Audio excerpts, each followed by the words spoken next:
नमस्कार दोस्तों, आज हम लोग अपने इस वीडियो में फिर से बोर्ड एग्ज़ाम की दृष्टि से बहुत ही ज़्यादा इम्पोर्टेंट क्वेश्चन जो बोर्ड एग्ज़ाम 2022, 14 और 12 में पूछा गया हुआ है।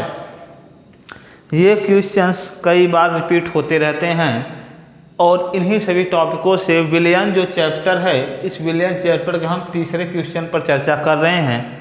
इससे पहले हम लोग पढ़े थे हिमांक में अवनमन और विलय के अनुभार में क्या संबंध है, और आज हम लोग पढ़ने जा रहे हैं परासरण दाब को परिभाषित कीजिए तथा विलय के अनुभार में क्या संबंध है बताइए।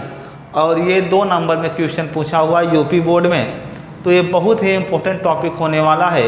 इसको आप लोग अगर बोर्ड एग्जाम की तैयारी आप लोग कर रहे हैं तो इस क्वेश्चन को लिख लीजिएगा। इसके हम पूरे डाउट्स और पूरे कॉन्सेप्ट को क्लियर करने के लिए तैयार हैं। परासरण दाब को परिभाषित करना है और विलय के अनुभार में संबंध को बताना है। तो पहले हम पढ़ेंगे कि परासरण दाब होता क्या है। परासरण दाब होता क्या है? इस परासरण दाब को हम लोग बोलते हैं इंग्लिश में ऑस्मोटिक प्रेशर। Osmotic pressure.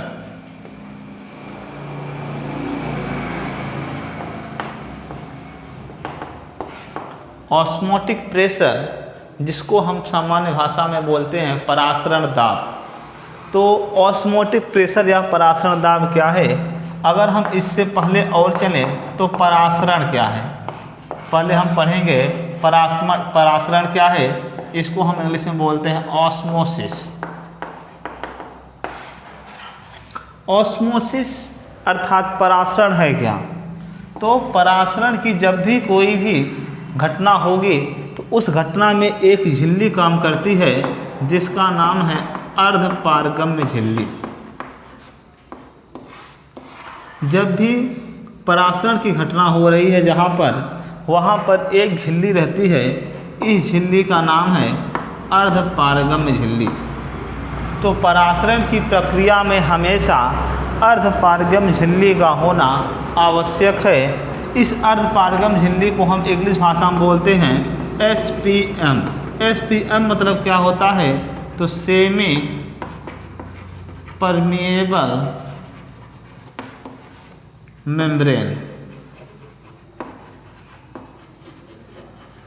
ये अर्धपारगम्य झिल्ली का पूरा नाम है, सेमी परमिएबल मेम्ब्रेन। अर्धपारगम्य झिल्ली का फंक्शन क्या है? अर्धपारगम्य झिल्ली मतलब मान लेते हैं कोई एक झिल्ली थी और इस झिल्ली पर हम क्या कर रहे हैं, विलयन डाल दिए।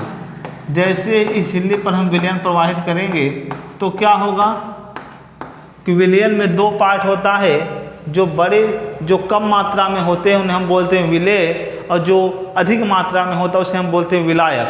तो विलयन में 2 पार्ट हैं, एक है विलेय, दूसरा है विलायक।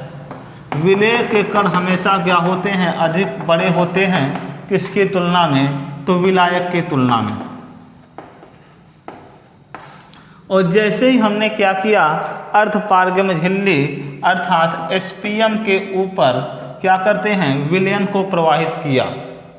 तो अर्धपारगम्य झिल्ली की खास बात यह है कि विलायक के कण को ही ये क्या करने देती है, अपने से आर पार जाने देती है। अब मैटर आया कि विलायक के कण को ही अपने से आर पार क्यों जाने देती है? तो इसका रीज़न ये है कि विलायक के कण क्या होते हैं, छोटे होते हैं, जो इस अर्धपारगम्य झिल्ली पर क्या है, छिद्र है उसकी तुलना में। तो विलेय वाले क्या हैं, बड़े होते हैं, इसलिए नहीं आ पाते हैं। तो अब आपको ये समझ में आ रहा होगा कि अर्धपारगम्य झिल्ली से केवल विलायक के ही कण क्या होते हैं, आर पार गमन कर सकते हैं। तो परासरण की प्रक्रिया में अर्धपारगम्य झिल्ली का होना आवश्यक है, जिसको हम बोलते हैं सेमी परमिएबल मेम्ब्रेन। और इस सेमी परमिएबल मेम्ब्रेन में हमेशा आप देख रहे हैं विलायक के ही कण क्या होते हैं, आर पार जा सकते हैं, विलेय के कण आर पार नहीं जा सकते हैं। तो अगर हम यहाँ पर एक आपको कंटेनर अर्थात बर्तन लेकर के समझाएं कि एक बर्तन है, इसके बीच में आप लगा दिए हैं सेमी परमिएबल मेम्ब्रेन अर्थात अर्धपारगम्य झिल्ली। और इधर आप क्या किए हैं कि इधर आप विलायक रख लिए हुए हैं, इधर आपका हिस्सा है ये विलायक, और इस तरफ जो हिस्सा है वो है विलयन का, इस तरफ जो हिस्सा है वो किसका है, तो वो है विलयन का हिस्सा, ये है विलयन और ये है विलायक। तो आपको ये पता होना चाहिए कि जो परासरण की क्रिया होती है वो अर्धपारगम्य झिल्ली बीच में रहती है और विलायक हमेशा क्या होता है, विलयन की तरफ जाना स्टार्ट करता है। हमेशा परासरण की क्रिया में विलायक का प्रवाह विलयन की तरफ होता है। विलायक का प्रवाह विलयन की तरफ क्यों होता है, क्योंकि विलयन में विलायक कम है और इसमें विलायक क्या है, अधिक है। तो आपसे अगर पूछा जाए, मान लेते ये भी एक विलयन था और ये भी एक विलयन है, अभी तक तो आप विलायक और विलयन लिए, तो विलायक और विलयन में आप देख रहे हैं कि विलायक वाले विलयन की तरफ जा रहे हैं अर्धपारगम्य झिल्ली शो करके।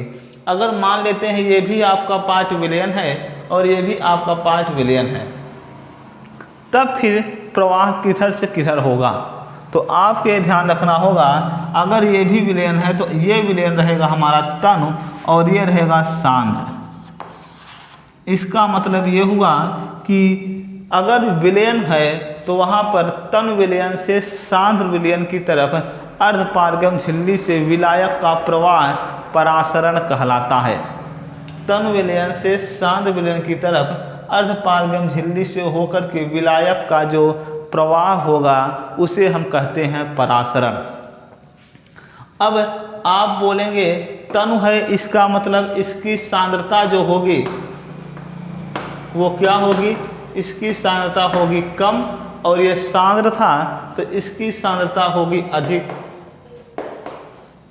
तो आप एक और बोल सकते हैं कि परासरण हमेशा कम सांद्रता वाले विलयन से अधिक सांद्रता वाले विलयन की तरफ गमन होता है।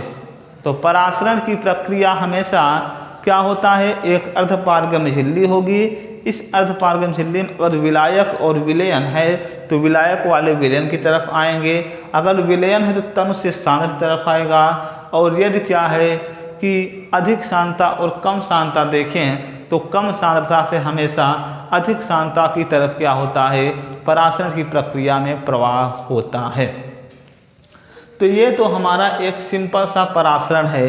परासरण क्या था तो आप बताएंगे अर्धपारगम्य झिल्ली से होकर के विलायक का विलयन की तरफ प्रवाह होना ही परासरण कहलाता है।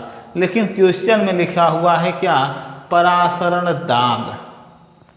तो अब हम लोग पढ़ेंगे परासरण दाब क्या होता है। तो देखिए परासरण दाब क्या है। अगर हम एक फिर से कंटेनर बनाए और इस कंटेनर फिर से हम लगा दिए हैं SPM। SPM मतलब क्या, सेमी परमिएबल मेम्ब्रेन।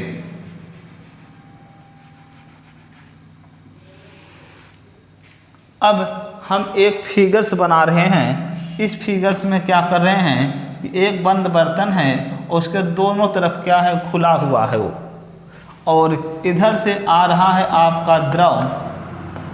मान लेते हैं ये हमारा था विलायक वाला हिस्सा, ये हम लिख देते हैं ये हमारा हिस्सा है विलायक का और ये हमारा हिस्सा है विलयन का। और यहाँ पर विलयन की तरफ से लगाया जा रहा है पिस्टन। पिस्टन मतलब क्या होता है, दाब लगाने वाला। पिस्टन मतलब क्या होता है, दाब लगाने वाला। तो पिस्टन जब लगा दिए विलयन की तरफ से तो क्या होगा, यहाँ पर ये प्रक्रिया होगी कि विलायक वाले कहाँ जाएंगे, विलयन तरफ जाएंगे। ये हमारी प्रक्रिया कौन सी कहलाती है, परासरण। विलायक का प्रवाह विलयन की तरफ होना ही क्या कहलाता है, परासरण कहलाता है। लेकिन अब क्या हो रहा है, जब इधर से इधर जा रहा है तो वो प्रक्रिया है परासरण, लेकिन आप इस पिस्टन की सहायता से विलयन वाले भाग में क्या कर रहे हैं, ऊपर से दाब लगा रहे हैं। जैसे ही पिस्टन से इस विलयन वाले भाग में दाब लगेगा तो इस विलायक का प्रवाह क्या हो जाएगा, विलयन की तरफ रुक जाएगा। जैसे ही इस पिस्टन से हम बाहरी दाब लगाएंगे तो विलायक का प्रवाह जो विलयन की तरफ हो रहा था वो रुक जाएगा। तो आप उसी दाब को आप बोलेंगे परासरण दाब। तो परासरण दाब क्या है, तो परासरण दाब वह बाहरी दाब होता है जिस पर विलायक से विलयन की तरफ प्रवाह रुक जाए। अर्थात आप एक सामान्य भाषा में बोल सकते हैं परासरण दाब वह बाहरी दाब होगा जिस पर परासरण की क्रिया रुक जाती है। इतना तो आपके दिमाग में क्लियर हो गया होगा कि परासरण क्या है, परासरण दाब क्या है और अर्धपारगम्य झिल्ली क्या होती है। अब हमको परासरण दाब और किसके, विलेय के अनुभार में संबंध बताना होगा। तो आपको ये ध्यान रखना होगा, परासरण दाब को हम यहाँ पाई से प्रदर्शित करते हैं और परासरण दाब हमेशा किसके समानुपाती होगी, तो विलयन की सांद्रता के। परासरण दाब हमेशा समानुपाती होगा किसके, विलयन की सांद्रता के समानुपाती होता है। सी मतलब विलयन की सांद्रता। या तो आप एक और टर्म बोल सकते हैं परासरण दाब किसके समानुपाती है, मोलरता के, क्योंकि विलयन की सांद्रता मोलरता भी होती है। तो मोलरता मतलब मोल प्रति लीटर, 1 लीटर विलयन में उपस्थित विलेय के मोलों की संख्या मोलरता है। तो सांद्रता के समानुपाती होता है हमेशा परासरण दाब। तो अब यहाँ पर एक है कि सांद्रता जो होती है वो ताप के समानुपाती है, तो परासरण दाब ताप के भी क्या होता है, समानुपाती होता है। अगर टेम्परेचर अधिक बढ़ाएंगे तो परासरण दाब भी बढ़ेगा। अब हम मान लेते हैं C और T।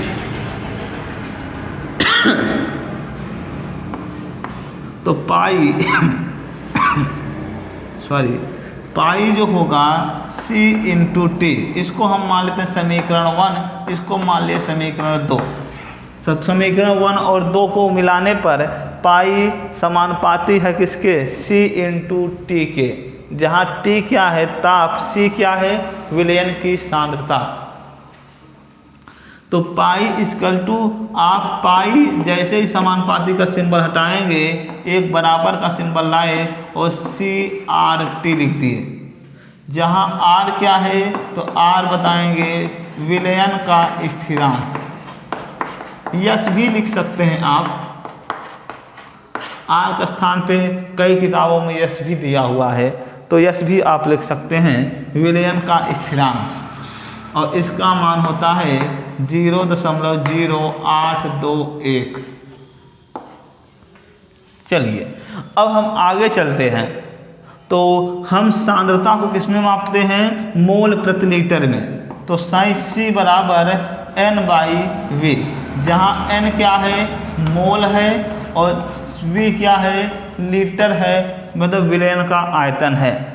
तो C बराबर N/V। तो हम C के स्थान पे क्या लिख सकते हैं, पाई इक्वल टू लिख सकते हैं N/V/RT। अब हम क्या करते हैं, इस V को इधर लेके आए तो pi into V equal to आ जाएगा NRT। अब हमको मोल, N जो क्या है मोल है, तो N बराबर मोल निकालने का सूत्र होता है भार बटे अणुभार। भार बटे होता है अणुभार, भार बटे अणुभार होता है। तो हम N बराबर क्या लिख सकते हैं, तो pi into V equal to WRT बटे क्या लिख सकते हैं M।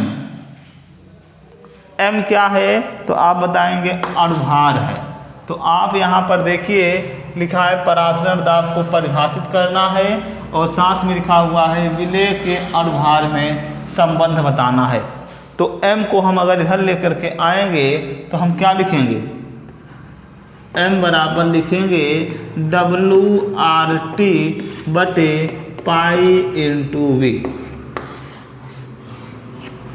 और यही हमारा जो रिलेशनशिप है, यही हमारा जो संबंध है, ये किसके संबंध को बताता है, परासरण दाब और विलेय के अनुभार के बीच में संबंध को बताता है।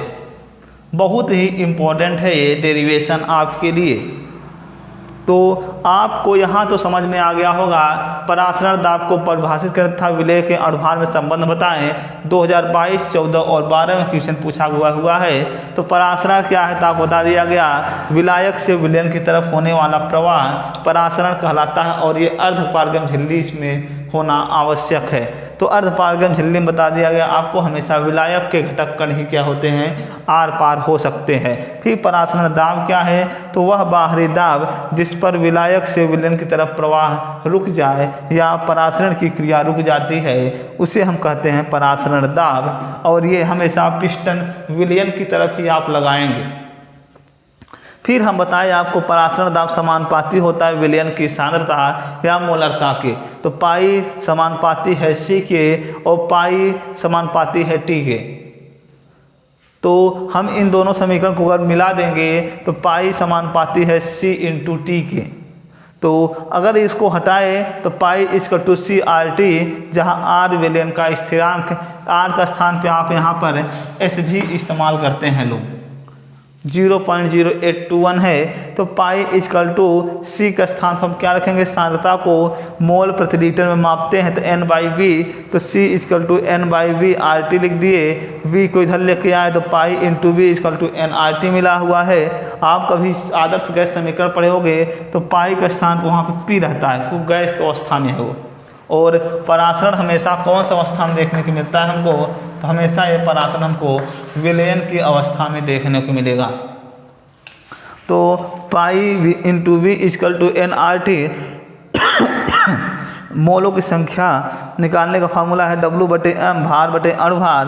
तो हम लिख सकते हैं pi into V equal to WRT बटे M, M किधर लेकर के आए तो मिल गया WRT बटे पाई इंटू वी। ये दोस्तों क्या है, परासरण दाब और विलेय के अनुभार के बीच में संबंध को बताता है। ऐसे ही वीडियो को आप लोग शेयर करते रहिए, लाइक करते रहिए। तब तक के लिए धन्यवाद।